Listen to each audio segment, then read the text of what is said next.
رمضان سراپا بخشش اور مغفرت کا مہینہ ہے۔ اس میں ہر قسم کی خیر و برکت کی انتہا ہے۔ اس بات میں کوئی شک نہیں کہ یہ مہینہ صیام و قیام پر اجر جزیل اور گناہوں کی مغفرت کے ساتھ نیکیوں پر بے حد و حساب اجر و ثواب رکھتا ہے۔ یہی وجہ ہے کہ اسلاف نے 6 مہینے پہلے سے رمضان کو پانے کے لیے رب سے دعا کرتے تھے۔ جب رمضان پا لیتے تو ہر قسم کی طاعت و بھلائی پر ذوق و شوق اللہ سے اجر کی امید کرتے ہوئے محنت کرتے۔ جیسا ہی رمضان گزر جاتا تو رمضان میں کیے گئے اعمال کی قبولیت کے لیے دعا کرتے تھے۔ گویا پورا سال رمضان کی خوشبوؤں سے معطر رہتا تھا۔ آج ہماری حالت یہ ہے کہ نہ رمضان کی عظمت کا احساس نہ اس کی خیر و برکت سے سروکار ہے، یہاں تک کہ اپنے گناہوں کی مغفرت کا بھی خیال دل میں نہیں گزرتا، جبکہ رمضان پا کر اس میں مغفرت نہ پانے والا نہایت ہی بد نصیب ہے۔ اللہ کے نبی علیہ السلام نے فرمایا، شقی عبد ادرک رمضان فانسلخ منہ ولم یغفر لہ، بدبخت ہے وہ انسان جس نے رمضان پایا اور یہ مہینہ اس سے نکل گیا، وہ اس میں نیک اعمال کر کے اپنی بخشش نہ کروا سکا۔ بہت سارے احادیث ایسے ہیں جن میں رمضان المبارک میں محروم ہونے والوں کی محرومی کا اندازہ لگایا جا سکتا ہے۔ ایک جگہ فرمایا، اس کی ناک خاک آلود ہو جس نے رمضان پایا اور اس کی بخشش نہ ہوئی ہو۔ یہ بھی فرمایا کہ جس نے رمضان کا مہینہ پایا مر گیا، اس کی مغفرت نہیں ہوئی اور اس کو جہنم میں داخل کر دیا گیا، اسے اللہ اپنی رحمت سے دور کر دے گا۔ کہیں ہم کلمہ گو ہو کر رمضان کے روزوں کا انکار کر کے اللہ کی رحمت سے دور نہ ہو جائے، اس لیے روزوں کی عظمت رمضان نصیب ہونے پر رب کا شکر بجا لانا چاہیے، اور اس مہینے کو غنیمت جانتے ہوئے گناہوں کی مغفرت کے واسطے نماز، روزہ، صدقہ، خیرات، ذکر الہی، قیام و سجود اور اعمال صالح کر کے رب کو راضی کرنا چاہیے۔ بلا شبہ ہم گنہگار ہیں، لیکن ہمیں رب کی رحمت اور مغفرت سے مایوس نہیں ہونا چاہیے۔ اللہ اپنے بندوں کی نیکیوں کے بدلے گناہ معاف کرتے ہیں، توبہ قبول کرتے ہیں، درجات کو بلند کر کے کامیابیوں سے دامن بھر دیتا ہے۔ میرے بھائیو، ایک بات یاد رکھو، مغفرت کے لیے ہمارا عقیدہ صحیح ہونا چاہیے۔ اللہ کے ساتھ کسی کو شریک نہیں کرنا ہے، ورنہ نہ ہماری عبادتیں اور نہ ہمارے رمضان کے قیام و سیام کام آئیں گے۔ اللہ تعالیٰ فرماتے ہیں، ان اللہ لا یغفر ان یشرک بہ ویغفر ما دون ذلک لمن یشاء، سورہ نساء کی آیت ہے۔ اللہ اس گناہ کو ہرگز نہیں بخشے گا کسی کو اس کا شریک ٹھہرایا جائے، اور دوسرے گناہ جسے چاہے اللہ تعالیٰ معاف کر دے گا۔ اگر مسلمان کا عقیدہ صحیح ہے تو اس کے سارے اعمال اللہ کے پاس مقبول ہوں گے، بخش بھی دے گا۔ اللہ تعالیٰ نے فرمایا، اِلَّا الَّذِينَ صَبَرُوا وَعَمِلُوا الصَّالِحَاتِ أُولَئِكَ لَهُمْ مَغْفِرَةٌ وَأَجْرٌ كَبِيرٌ۔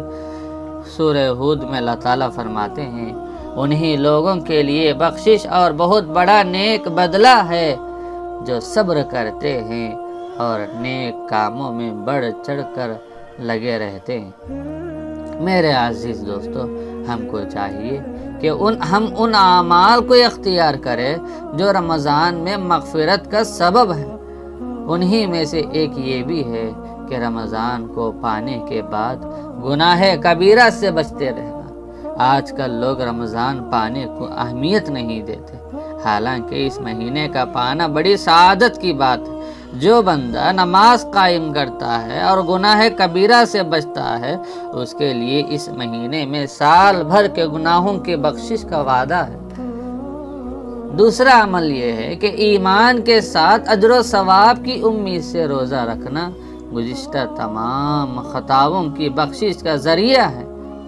ایک حدیث میں فرمایا، روزہ، نماز اور صدقے کو فتنے سے نجات اور گناہوں کا کفارہ بتلایا گیا۔ فتنۃ الرجل فی اہلہ و مالہ و جارہ تکفرہ الصلاۃ والصیام والصدقۃ۔ انسان کے لیے اس کے بال بچے، اس کا مال، اس کے پڑوسی باعث آزمائش ہے، جس کا کفارہ نماز پڑھنا، روزہ رکھنا اور صدقہ دینا بن جاتا ہے۔ ایک بات یہ بھی ہے کہ رمضان میں قیام کرنا غیر رمضان میں قیام کرنے سے افضل ہے اور اس کا روزے کے مثل ہے، اگر ایمان و احتساب کے ساتھ کیا جائے۔ اور افطار کے وقت اللہ بندوں کو آزاد کرتا ہے، اس لیے خاص کر کے افطار کے وقت روزے کی قبولیت، گناہوں کی مغفرت، بلندی درجات، جہنم سے رستگاری اور جنت میں دخول کی دعا کرنا ہے۔ ابن ماجہ کی حدیث میں ہے، ان للہ عند کل فطر عتقاء وذلک فی کل لیلۃ۔ میرے عزیز بھائیو، مومن کو رمضان کے دن میں روزہ رکھنا چاہیے، بحالت روزہ بکثرت اعمال صالحہ انجام دینا چاہیے، اور اس کی ہر رات میں شب بیداری کر کے قیام، دعا، استغفار اور اذکار میں مصروف رہنا چاہیے، کیونکہ ہر رات اللہ کی جانب سے خیر کے طالب کو ندا لگائی جاتی ہے اور جہنم سے رستگاری کی بشارت سنائی جاتی ہے۔ حضرت ابو ہریرہ رضی اللہ تعالیٰ عنہ کہتے ہیں کہ اللہ کے نبی علیہ السلام نے فرمایا، جب ماہ رمضان کی پہلی رات آتی ہے تو شیطان اور سرکش جن جکڑ دیے جاتے ہیں، جہنم کے دروازے بند کر دیے جاتے ہیں، ان میں سے کوئی بھی دروازہ نہیں کھولا جاتا، اور جنت کے دروازے کھول دیے جاتے ہیں، ان میں سے کوئی بھی دروازہ بند نہیں کیا جاتا۔ پکارنے والا پکارتا ہے، خیر کے طلبگار آگے بڑھ، شر کے طلبگار رک جا، اور آگ سے اللہ کے بہت سے آزاد کیے جاتے ہیں، ہو سکتا ہے کہ تو بھی انہی میں سے ہو۔ ایسا رمضان کی ہر رات کو ہوتا ہے۔ ایک کام یہ بھی ہے کہ صدقہ گناہوں کی مغفرت کا اہم ذریعہ ہے۔ اللہ کے نبی علیہ السلام نے فرمایا، صدقہ گناہ کو ایسے بجھاتا ہے جس طرح پانی آگ کو بجھاتا ہے۔ اسی لیے اللہ کے نبی علیہ السلام رمضان میں خیر اور سخاوت کے کام تیز ہوا سے بھی زیادہ کرتے تھے۔ رمضان میں اللہ کا ذکر کرنے والے کو بخش دیا جاتا ہے، اللہ سے مانگنے والا محروم نہیں ہوتا۔ تو مطلب یہ ہے کہ رمضان میں ہر قسم کی نیکی سے گناہ معاف ہوتے ہیں، اس لیے دعا، نماز، ذکر، تلاوت، استغفار، توبہ، دعوت، صدقہ، زکوٰۃ وغیرہ ہر قسم کی بھلائی انجام دی جائے۔ ایسا نہیں کہ صرف رمضان میں انہی اعمال سے مغفرت ہوتی ہو، یہ تو وہ اعمال و اسباب ہیں جن میں خصوصیت کے ساتھ مغفرت کی جاتی ہے، ان پر زیادہ توجہ دینے کی ضرورت ہے۔ رمضان کے مہینے میں 3 لوگوں کی دعا رد نہیں ہوتی۔ ایک روزے دار کی دعا افطار کے وقت، دوسرا عادل بادشاہ، تیسرا مظلوم کی دعا۔ اس مبارک مہینے میں اللہ تعالیٰ ہر مسلمان کی ایک دعا ضرور قبول کرتے ہیں۔ یہی وہ مہینہ ہے جس کے دن اور راتیں دونوں فضیلت والے ہیں۔ میرے دوستو، آپ ذرا غور کریں، اللہ تعالیٰ نے اس مہینے کا نام رمضان رکھا۔ کیوں رکھا؟ رمضان 5 حروف ہے، را، میم، ضاد، الف، نون۔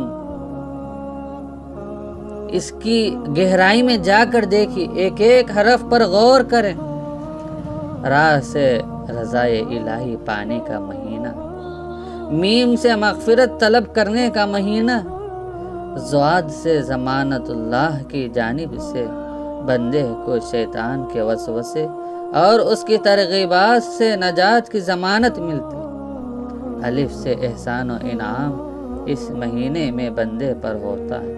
اللہ کے اتنے احسانات ہوتے ہیں کہ ان کا شمار نہیں کیا جا سکتا۔ نون سے نور، اللہ پاک رمضان المبارک میں روزے دار کے چہرے کو نورانی بنا دیتا ہے۔ رمضان المبارک اللہ کا پسندیدہ مہینہ ہے۔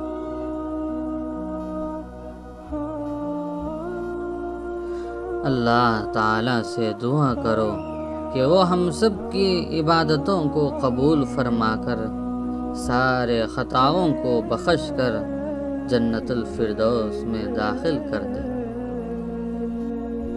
میرے عزیز بھائیوں، یہ دوسرا عشرہ مغفرت کا عشرہ ہے۔ میں اور آپ مغفرت کے عشرے میں گزر رہے ہیں، تو ہم کو چاہیے کہ استغفار کثرت سے کریں۔ یہ استغفار آخرت کے اعتبار سے تو بڑی فضیلت کی بات ہے، اور استغفار کرنے والے کے لیے نہایت قیمتی خزانہ ہے۔ لیکن اللہ رب العزت نے دنیا میں بھی استغفار میں بڑی فضیلت رکھی ہے۔ قرآن مجید میں استغفار کے فوائد میں یہ بھی لکھا ہے کہ جب تک لوگ استغفار کرتے رہیں گے اس وقت تک وہ عذاب سے محفوظ رہیں گے۔ ہمارے نامہ اعمال میں بھی استغفار ایک قیمتی اضافہ ہے۔ جو انسان اپنے اوپر استغفار کو لازم کر لے گا تو اللہ تعالیٰ اس کو ہر رنج و غم سے نجات دیتا ہے، اور اس کو ہر تنگی سے نکلنے کا راستہ بنا دیتا ہے، اور اسے ایسی جگہ سے روزی عطا کرتا ہے جہاں سے اس کے وہم و گمان میں بھی نہیں ہوتا۔